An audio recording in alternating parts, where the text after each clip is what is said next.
প্রিয় এইচএসসি 24 ব্যাচের শিক্ষার্থীরা, তোমাদের আজকে ইংরেজি সেকেন্ড পেপার পরীক্ষাটি চলে গিয়েছে। তো অনেকেই এসএমএস করেছো, যারা আমার কাছে অনলাইন অফলাইন প্রাইভেট ব্যাচে পড়েছো, পেইড ব্যাচে পড়েছো, তারা অনেকে এসএমএস করেছো এবং ফ্রি স্টুডেন্টদের মধ্যে থেকেও অনেকে আমাকে এসএমএস করেছো যে ভাইয়া কখন আমাদের সলিউশনটা দিয়ে দেওয়া হবে। তো চলে এসেছি তোমাদের সলিউশন নিয়ে। তো চলো আজকে আমরা দেখবো যে তোমরা কি কি লিখে এসেছো এবং আসলে আনসারে কি কি দেওয়া হয়েছে। তো তোমরা কমেন্ট করে জানিয়ে যেও তোমাদের পরীক্ষাটি কেমন হয়েছে, তাহলে আমি বুঝতে পারবো যে তোমাদের পরীক্ষাটা আসলে কেমন হয়েছে। এবং তোমরা পেইড স্টুডেন্ট হলে অবশ্যই তোমরা পেইড ব্যাচের স্টুডেন্ট লিখে যাবা, আর ফ্রি স্টুডেন্ট হলে ফ্রি ব্যাচ লিখে যাবা। তো চলো শুরু করি। দেখো, আমি শুধুমাত্র উত্তরগুলো বলে দেব, তোমরা ম্যাচ করে নিবা।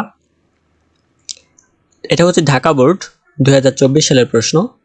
তো এক নম্বরে বলা হচ্ছে ফ্রম, বিতে হবে অফ, সিতে ফর, ডিতে অফ, ইতে ইন, এফে ইন, জিতে ইন, এইসে অ্যাবাউট, আইতে ইন, জেতে as.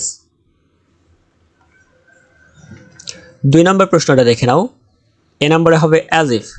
B number what does look like. C number as soon as. ডিতে হবে হোয়াটস ইট লাইক। ইতে হবে হোয়াট ইফ। এফে হবে হ্যাড বেটার। জিতে হবে ওয়াজ বর্ন। এইসে হবে উড রাদার। আইতে হবে হ্যাভ টু। যেতে হবে লেট অ্যালন। 4 নাম্বার দেখো, আসলে আমরা 3 নাম্বার করি নাই, কারণ 3 নাম্বার হচ্ছে কি কমপ্লিটিং সেন্টেন্স। এখানে কিছু রুলস মেনটেন করে পরবর্তীতে যে কোনো সময় যে কোনো সেন্টেন্স এখানে বসানো সম্ভব, সবগুলো রাইট হয়, সেই জন্য আমি দেই নেই। তোমরা দ্বিধাদ্বন্দ্বে পরিচিত যে আসলে তোমাদেরটা হয়েছে কিনা বা আমাদের সাথে ম্যাচ করলো না কেন, সেই জন্য আমি 3 নাম্বার দেই নেই। 4 নাম্বার দেখে নাও। 4 এতে হবে ওয়াজ, বিতে নোয়িং, সিতে স্টপড, ডিতে নো, ইতে টোল্ড, এফে গট, জিতে কন্ডেমড, এইসে শুড নট লাইভ, আইতে হ্যাড ক্রসড, কেতে লাইভ, এলে ডিক্লার, এমে হিয়ারিং, এনে নট কাম। এরপরে দেখো 5 নাম্বার আমাদের ন্যারেশন। ন্যারেশনটা পড়ে দেওয়ার কিছু নাই, তোমরা একটু মিলিয়ে দেখো, একটা স্ক্রিনশট নিয়ে রাখতে পারো যাতে করে তোমরা বুঝতে পারো যে তোমাদের হয়েছে কিনা। তোমরা একটু মিলিয়ে দেখো। এরপর চলে যাব আমরা 8 নাম্বারে। এই 7 নাম্বারে ছিল কানেক্টর। কানেক্টর আমরা করি নাই, কিসের জন্য করি নাই? কারণ কানেক্টরও কি সেন্টেন্স অনুযায়ী এক এক সময় এক একটা কিছু দিয়েই আমাদের পূরণ করা সম্ভব, অর্থাৎ নির্দিষ্ট কোনো আনসার আমাদের থাকে না। সেই জন্য যেহেতু আনসারগুলো নির্দিষ্ট নয়, সেই জন্য অনেকে আমার সাথে ম্যাচ করতেও পারে, নাও করতে পারে, সেই জন্য আমরা দেই নেই।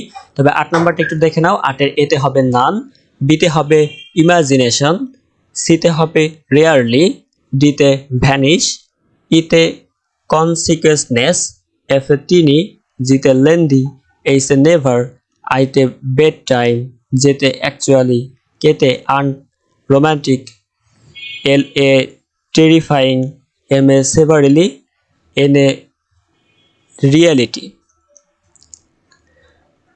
তবে এটা হচ্ছে কি আমাদের সিনোনিম অ্যান্টোনিম পার্ট। এখানেও দু একটা একটু মনে করো যে চেঞ্জ করা যেতে পারে, এটা কোনো সমস্যা না, সেজন্য হতেই পারে। তো চলো এরপর আমরা দেখে নিই 9 নাম্বার। 9তে আমরা কোথায় কোথায় চেঞ্জ করছি, যেখানে যেখানে আমরা চেঞ্জ করেছি সেখানে আমরা আমাদের এম এডুকেশনের যে বেসিক যে মূল কালার, অরিজিনাল কালার নীল রং, সেখানে আমরা নীল রং করে রেখেছি। তোমরা দেখতেই পাচ্ছ যে রুমির পরে হচ্ছে কি আমাদের একটা কমা আছে, তারপর ইনভার্টেড কমা শুরু, ডাব্লুটা বড় হাতের হবে, এরপরে এইচএসসি হবে বড় হাতের সবগুলো, এইচও বড় হাতের, এসও বড় হাতের, সিও বড় হাতের। এরকম যদি এসএসসি লিখতে যাইতাম তাহলে এস এস সি দুইটাই কি তিনটাই কি বড় হাতের হতো। এবং এক্সামের পরে দেখতে পাচ্ছ কোশ্চেন মার্ক, এটা আমরা দিয়ে রেখেছি, এটা আমাদের দিতে হয়েছে। এবং এরপরে দেখো যে ইনভার্টেড আবার শুরু, আইটা হবে বড় হাতের, এরপর অ্যাপোস্ট্রফি হবে। তো এগুলো আমরা চেঞ্জ করছি, এখানে ফুল স্টপ হবে, এরপর এখানে ইনভার্টেড কমা শেষ হবে, আবার ইনভার্টেড কমা শুরু হবে, ডাব্লুটা বড় হাতের হবে। এখানে যে অ্যাপোস্ট্রফিটা একটু নীল কালার করা হয়নি, তোমরা একটু বুঝে নিও, এটা আমরা যুক্ত করেছি। এবং তারপরে দেখো এটা হচ্ছে কোশ্চেন মার্ক। কোশ্চেন মার্ক হবে ইউ এর পরে, তারপর ইনভার্টেড কমা শেষ এবং সর্বশেষ রুমের পরে ফুল স্টপ। তো এই ছিল আজকের আয়োজন। তোমাদের পরীক্ষা কেমন হয়েছে তোমরা একটু কমেন্ট বক্সে জানাও, এবং কে কোন বোর্ড থেকে দেখছো।